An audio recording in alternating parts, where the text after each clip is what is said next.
I wanted to show y'all how to make a mental health safety plan for yourself because shit is wild out here. Before I start, I'm a therapist. I'm licensed in the state of New York. For a lot of people, when you're in survival mode, when you're having a trauma response, when you're just in the middle of crisis, it's really hard to remember the things that bring you joy, what brings you comfort, etc. So having a reminder somewhere, a tangible reminder, can be really helpful. One of the benefits of safety planning is options.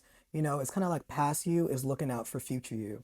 You did all the planning and all the prep work in advance so that when things happen to you, you can trust the plan because you were looking out for you. This is low key part of being in relationship with yourself.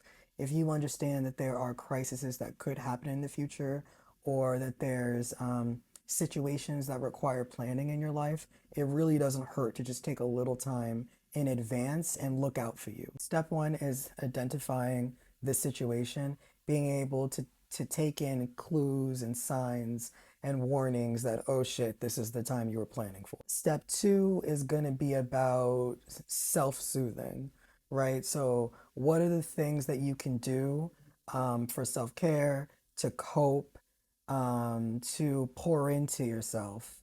Three, who your people. So you're going to need to build a support system of people that you trust. That includes family, whether that's relatives, a chosen family, your friends, your network, um, your healthcare providers, including your therapist. Who your people? Who do you rely on? Who is your support system? Everyone has their strong suit, and you're going to want to be aware of the kinds of support that you need from each person. So that when you're in the moment and you realize, okay, this is the situation, this is what I need, you can just beeline it right to that person. Really simple, straightforward. Four is emergency services.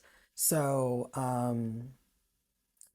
this is important to talk to your therapist about, and this is important to know for yourself because you're going to need to know if your therapist is the kind of person that's going to rush to call the police. And does that align with your values? And what are some alternatives to the police that could be called? Another thing to think about too is what are you and what are the people in your life supposed to do to support you during a medical crisis? Is there anything you want your therapist to do during a medical crisis? These are great things to put in the safety plan. So stay tuned for future videos where I break down how to make a safety plan for yourself.